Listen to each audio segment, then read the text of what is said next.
Hello everybody. In today's episodes we're going to be diving into the magical realm of the five elements in Chinese energetic medicine systems. And these five elements are wood, fire, earth, metal, and water. They're basically like a secret code within your body, and we kind of carry each element in a certain way, but some people have dominant elements in their constitution. So we're going to be discussing how you can get a little bit more aware of these elements in nature, in emotions, seasons, and so on. I'm also going to be sharing some practical tips to balance some of these elements out. So grab your notebook and pen and let's discuss these elements. And let's go through them in an very easy peasy way for you to understand them. So get cozy and let's begin. The next element is going to be metal. And metal is the separation and transformation of bonds, right? So this is where things get remineralized and things get like a little bit more condensed. The correlations of metal is going to be the connection to our higher purpose, which is interesting because metal is like really deep within the earth, but it's like our deepest spiritual connection as well. And I'm going to explain why. So basically it's almost like quality over quantity. So again, precious metals, you want gold, you don't want crap-a-doodle nickel. Crap-a-doodle nickel. So you want to make sure that you have quality over quantity. The energy of metal is going to be autumn. So right now it's time for metal time. Autumn is the time for metal. So a lot of sickness, and because it's related to the lungs, which we'll talk about. But basically it's time to find meaning and in life and spirit, because we're about to enter winter, because winter is about to be here. So this is time to find yourself, find spirit, and connect to your self-esteem. This person, usually the person that is a little bit disconnected to metal, is going to be somebody that is going to be a little bit depressed and constantly grieving. The color of this element is white. Just kind of odd, but I guess white is just the color that they picked. They could have been gray, like the color of metal, but the color is white. I can't explain why. It's just a correlation. But anyways, then the person that's gonna have a metal element is gonna have kind of like a weeping voice, and they almost sound like sad all the time. And their emotion is grief and sadness, like I mentioned, a little bit of depression. The planet that rules metal is Venus, which I think is very interesting, because Venus is about partnership and harmony and sensory enjoyment and material wealth and self-worth. Again, quality over quantity. I didn't talk about the spirit of the organs, but it deals with the Po, which is our body, our physical body. So I guess I'll do another video for the five spirits, but we'll talk about that later. And the shape of metal for the constitution is going to be a circle. So these people are actually going to be very athletic. You think circle is going to be more bigger? No. Circle, it just means that it's more expansive in a way. So these people tend to have more of an athletic and muscular build. So they don't need to really work out. It's these people that are like naturally born built and strong and athletic. Not fair. Their lips are usually thin, their eyelids are usually thin, their skin is usually thin, and they have a smaller head over their body. So their body tends to be a little bit bigger, their heads tends to be smaller, and the complexion is usually white or pale, so they have some kind of underneath paleness in their body.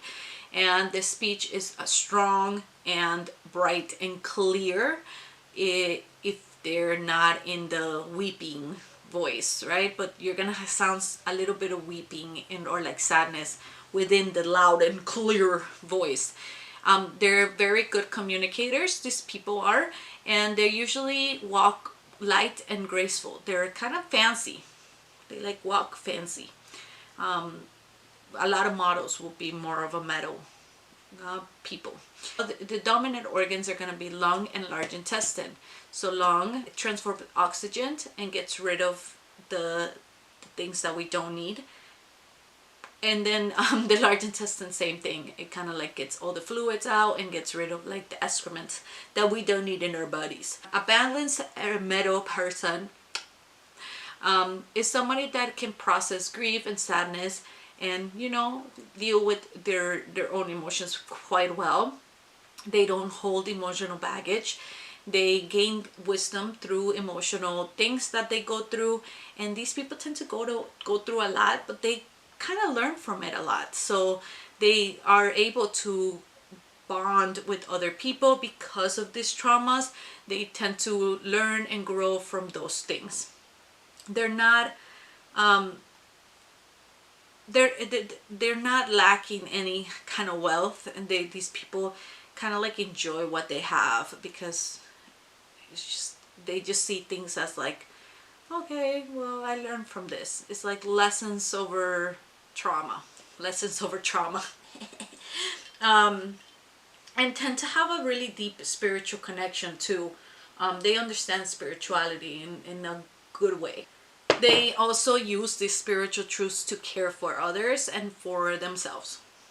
A yin metal person tends to have difficulty creating long-lasting bonds. They think that everybody is kind of like momentarily, and they don't have a lot of like long-lasting bonds. They're almost scared to build new relationships as well due to their past trauma. So obviously, like I said, balanced metal people can work through their traumas and create this bond, while a yin person is gonna have trouble because of their past traumas.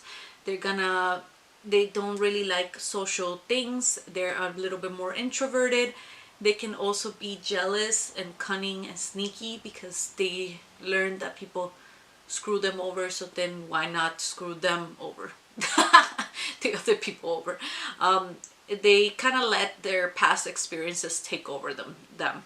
So these people need to learn to work through these traumas and not let it affect them through life, and to create bonds with people, create community, and cultivate strength and courage to trust again. And then the yang metal person are usually people that are gonna suppress the grief, and they also like kind of, they're considered like the complainers or the martyrs or the victim mentality people. They suppress their grief, but they constantly complain about things. So they use kind of like new relationships as an emotional baggage. Like they just meet somebody and they trauma dump all over their new relationship, and now their person is like, bro, I just met you. I didn't need to know what happened to you when you were 5 years old. I keep putting this thing because it's really nice and smells really good. And it makes me calm. But yeah, so they use people as like a trauma dump, but they don't actually process their grieving and their grief. So they can also be very independent and strong-willed, because they're kind of used to people like not staying too long, because they trauma dump all over their new relationships. So they just kind of learn to be very independent, and they're very strong-willed.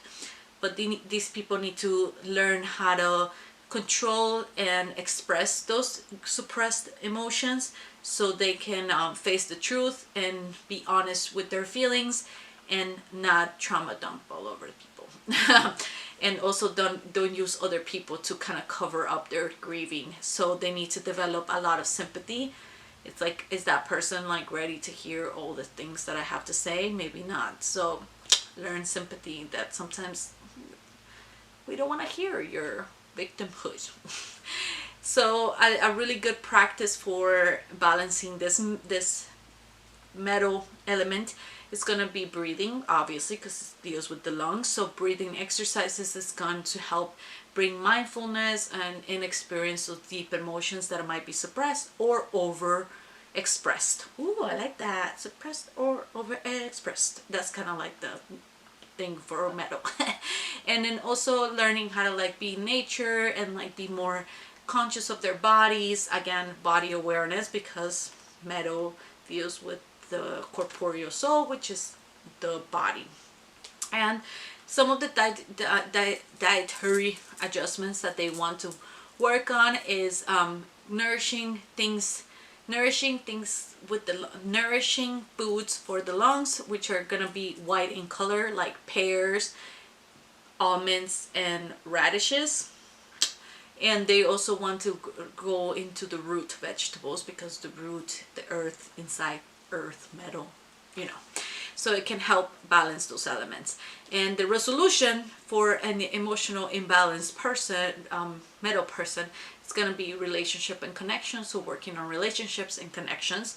And then the most important task for these people is going to be finding a meaning in things and inspiration. So going through the emotions and working through these emotions and using that as inspiration. And this one is also a little weird, the generating cycle. The generating cycle is going to, the metal generates water. And the way that it does it is through constant condensation. So it's like condensing things where the droplets of water through the earth is going to pass through. So this is kind of like also viewing as the minerals that are in our water that are actually nourishing, right? Like if you drink like distilled water, it doesn't have any minerals or anything, so there is not very hydrating because it doesn't have any minerals or metals, precious metals in it. So that's kind of how it generates health and water. So next up is going to be water, and our last stop.